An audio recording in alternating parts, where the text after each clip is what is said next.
ये कहानी 200 साल पुरानी है, या शायद 2000 साल पुरानी हो, 2 लाख साल पुरानी भी हो सकती है।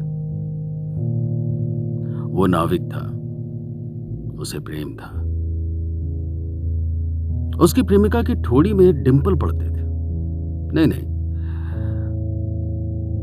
पड़ते नहीं थे, उसकी प्रेमिका की ठोड़ी पर भंवर जैसे डिंपल थे।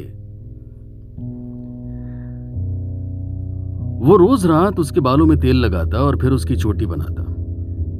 इस बीच वो अपनी प्रेमिका के डिंपल को इस तरह से देखता जैसे उसमें ब्रह्मांड छुपा हो।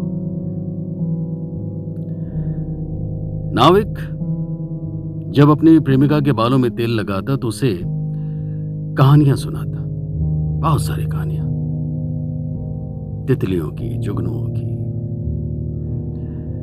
धरती के हिरण और चांद के, खरगोश के इश्क की, समुद्र के बीच बसे टापू के पेड़ों पर बने चिड़ियों के घोंसलों की, लहरों पर तैरते कागज के नाव की।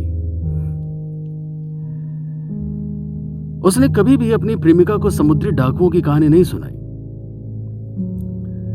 उसकी प्रेमिका को ऐसी कहानियों से डर लगता था। बिस्तर पर बैठ जब वो अपनी प्रेमिका को ये कहानियां सुनाता तो एक्वेरियम की मछलियां भी उसकी कहानियां सुनती। अरे हाँ, उसके पास एक एक्वेरियम भी था। अगर कोई खूबसूरत मछली उसकी जाल में फंसती तो उसे वो उसी एक्वेरियम में रख देता। वो नाविक मछुआरा नहीं था, शायद व्यापारी रहा होगा। पर अब कहानी 2 लाख साल पुरानी है तो ठीक ठीक तो कहा नहीं जा सकता। उसकी प्रेमिका ने एक दिन उसकी कहानियां सुनना बंद कर दिया। वो चली गई। नाविक ने उस रात केवल एक्वेरियम की मछलियों को कहानी सुनाई। पूरी रात चांद उगाया, डूब भी गया, पर एक्वेरियम की मछलियां कहानियां सुनती रहीं। अगले दिन नाविक ने नाव समुद्र में डाली और बहुत दूर निकल गया।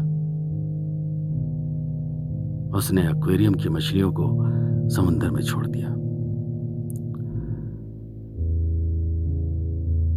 अब नाविक हर दिन एक छोटे से कमरे में बैठकर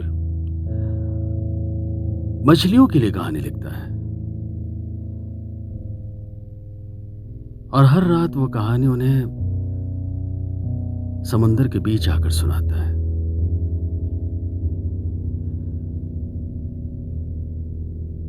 सुना है मछलियां उसकी कहानियां सुनकर रोती भी हैं। शायद वो भी कहानी सुनाते सुनाते रोता होगा।